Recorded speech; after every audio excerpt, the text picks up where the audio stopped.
नमस्कार, पुन्हा एकदा एका नवीन व्हिडिओसोबत तुम्हा सर्वांचं आपल्या चॅनेलमध्ये खूप खूप स्वागत आहे. तर आजच्या व्हिडिओमध्ये मी बाहीचा मुंडा आणि ब्लाऊजचा मुंडा मॅच होण्यासाठी कशा पद्धतीने तुम्ही बाहीचं कटिंग करायचं हे मी तुम्हाला अगदी सविस्तर असं समजावून सांगणार आहे. तर ब्लाऊजचा मुंडा म्हणजे काय तर हे समजावून घ्या. इथून हा जो घेर आहे तो इथं फिटिंग, या फिटिंगचा पॉईंट आणि बाहीच्या फिटिंगचा पॉईंट जो आहे तो बरोबर इथं एकावरती एक आला पाहिजे. त्यामुळे तुमची बाही कमी सुद्धा पडत नाही आणि जास्तही होत नाही आणि परफेक्ट मुंडे मॅच झाल्यामुळे बाहीचे आकार सुद्धा आपले परफेक्ट त्या मुंड्याबरोबर मॅच होतात. नाहीतर बाही जास्त झाली तर काय होतं, मुंड्याचे जे शेप दिलेले आहेत त्यापेक्षा हा मुंडा बाहेर निघतो आणि मग जिथे जो आकार पाहिजे तिथे तो येत नाही आणि मग बाहीमध्ये घोळ येतो. तर बाहीचा मुंडा आणि हा ब्लाऊजचा मुंडा मॅच होण्यासाठी कशा पद्धतीने तुम्ही कटिंग करायचं आहे हे डिटेलमध्ये पाहूया. तर इथे मी साईज घेतलेली आहे 34 साईज. ठीक आहे. तर इथं छातीचा चौथा भाग 8.5 इंच आहे. तर मी इथं मोजून दाखवते तुम्हाला. पहा, 8.5 इंच शोल्डर घेतलेला आहे मी 5 आणि मुंडा घेतलेला आहे मी 5.5 इंच. तर मुंडा मोजताना नेहमी आपल्याला पाठीमागच्या साईडचा जो मुंडा असतो तो मोजायचा आहे. पुढच्या बाजूला जो मुंडा असतो तो आपल्याला अजिबात मोजायचा नाही. पुढच्या बाजूचा मुंडा जो असतो तो खोल आतमध्ये अजून असतो, त्यामुळे मुंडा घेर जास्त भरतो. तर तसं न करता आपण हा जो पाठीमागचा मुंडा आहे तो मोजायचा. तर तो मोजताना अर्धा इंच शिलाई मार्जिन जी आहे ते सोडून बाकीचा जो मुंडा घेर आहे तो इथंपर्यंत, या फिटिंगच्या पॉईंटपर्यंतच मोजायचा आहे. पूर्ण इथंपर्यंत नाही मोजायचं. हे 1.5 इंच शिलाई मार्जिन लक्षात ठेवायचं फक्त, परंतु या फिटिंगच्या पॉईंटपर्यंतच मुंडा घेर मोजायचं आहे. तर इथून मी हा मुंडा घेर मोजून घेते. तर किती आहे हे पाहूया. तर टेप असा ठेवत अगदी हलू द्यायचा नाही. पहा, बरोबर 7.5 इंच मुंडा घेर आलाय. 34 साईजच्या मानाने 7.5 इंच मुंडा घेर आपला परफेक्ट आलेला आहे. आता यानुसार आपण बाहीचं कटिंग करायचं आहे. मुंडा मोजला, इथे किती आलेला आहे हे पाहिलं. बाहीची उंची घेणार आहे मी 4 इंच. आपण 5 इंचाची बाही घेऊ आणि यानुसार आपण बाहीचं कटिंग करूया.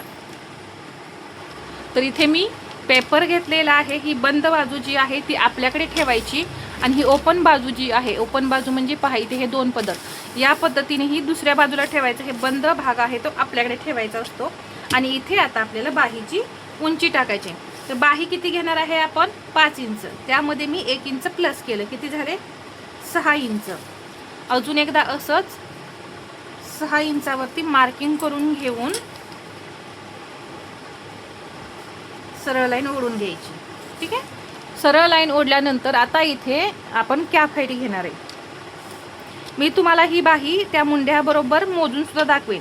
पहा, 5 इंचाच्या पुढे जसं की मी नेहमी सांगते 3.5 इंच कॅप हाईट घेते, तशी मी इथं 3.5 इंच कॅप हाईट घेतली.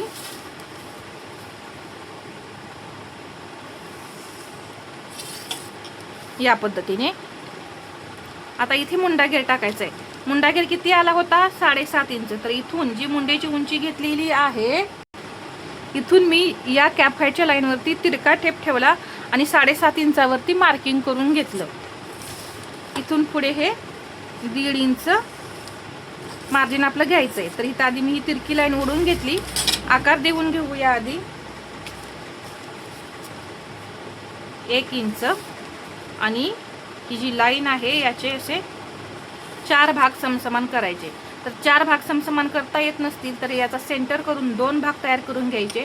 परत हा जो एक भाग आहे याचा सेंटर करून घ्यायचा आणि हा एक भाग आहे याचा सेंटर करून घ्या.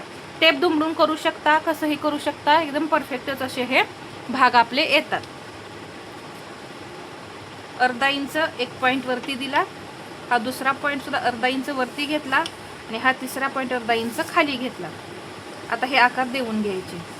तर या 1 इंचाच्या पॉईंटपासून इथे सेंटरला आणलं, सेंटरपासून खाली असा हा आकार घेतला. पानाचे आकार सुद्धा या पद्धतीने एकदम परफेक्ट येतात. आता 1 पॉईंट इथे देऊन घेते आणि हे असे आकार दिले. बाही कटिंग जर तुम्हाला अजून डिटेलमध्ये पाहायचं असेल तर आपल्या चॅनेलवरती बाही कटिंगचे भरपूर व्हिडिओ आहेत, तुम्ही पाहू शकता. आता इथे 1.5 इंच मार्जिन, आपण जे आता ड्राफ्टिंग पाहिलं त्यामध्ये मी किती मार्जिन दाखवलेलं आहे 1.5 इंच, म्हणून इथे सुद्धा 1.5 इंच मार्जिन घ्यायचं. जेव्हा तुम्ही त्या पाठीमागच्या भागावरती 2 इंच मार्जिन घेता त्यावेळेस इथे सुद्धा तुम्ही 2 इंच मार्जिन घ्यायचं आहे, नाहीतर पहा बाही कमी पडेल, हे लक्षात घ्या. 6 इंच दंडघेर आणि इथे हे 1.5 इंच मार्जिन. आता हे जोडून घेऊया.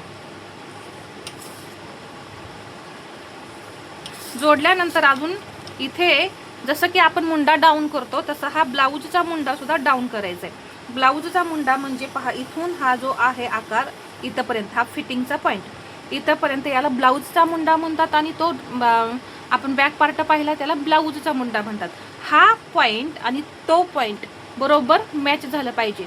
तर ते होतंय की नाही हे मी तुम्हाला दाखवणार आहे. तर बाहीचं आपलं ड्राफ्टिंग झालेलं आहे. आता हे कटिंग करून घेऊया.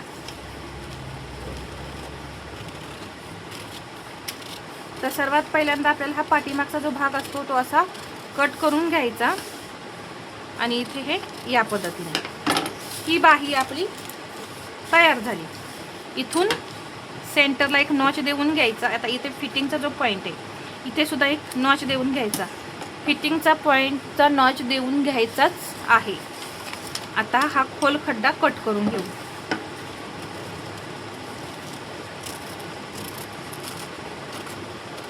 याचा सुद्धा आकार आपला परफेक्ट पानासारखा किंवा फिश सारखा कट होऊन निघतो. पहा किती सुंदर असा हा आकार निघलेला आहे पहा. आणि 1.5 इंच गॅप सुद्धा हा राहतो.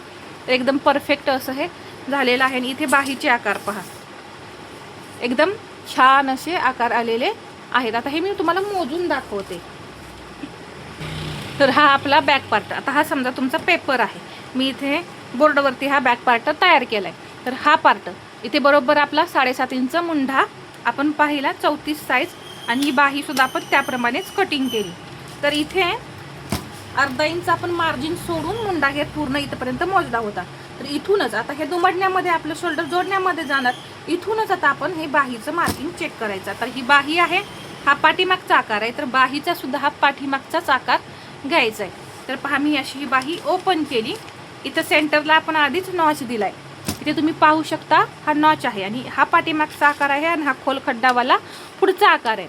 तर तो पहा इथे मी बरोबर सेंटर असा ठेवला इथे. आणि इथून मी ही बाही तुम्हाला आता मोजून दाखवते.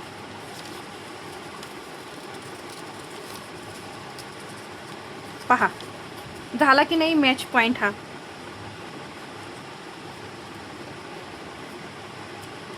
इथे पहा हा बरोबर असा इथे मॅच झाला. आणि परत बाही अशी करायची. पहा इथे अशी केल्यानंतर हा आकार इथे बरोबर मॅच होतो. कारण आपण हे हा जसा आकार मोजल तसं हे वरती जातं, त्यामुळे ते कमी वाटतं. परत हा आकार असा सरळ करायचा. पहा बरोबर मॅच झालेला आहे. अजून एकदा मी मोजून दाखवते. इथे सेंटरला हा पॉइंट ठेवला. पहा परफेक्ट हे पॉइंट आणि हे पॉइंट असे मॅच झाले. या पद्धतीनेच हे पॉइंट बरोबर आपले मॅच झाले पाहिजेत, हे लक्षात घ्या. आणि यामुळे तुमची बाही सुद्धा कमी पडत नाही, जास्तही होत नाही आणि फिटिंग सुद्धा एकदम परफेक्ट येतं. तर हा व्हिडिओ तुम्हाला कसा वाटला हे मला कमेंटमध्ये सांगा. आणि व्हिडिओ आवडला असेल तर लाईक करा, शेअर करा आणि असेच नवनवीन व्हिडिओ पाहण्यासाठी आपल्या चॅनलला सबस्क्राईब करायला विसरू नका. धन्यवाद.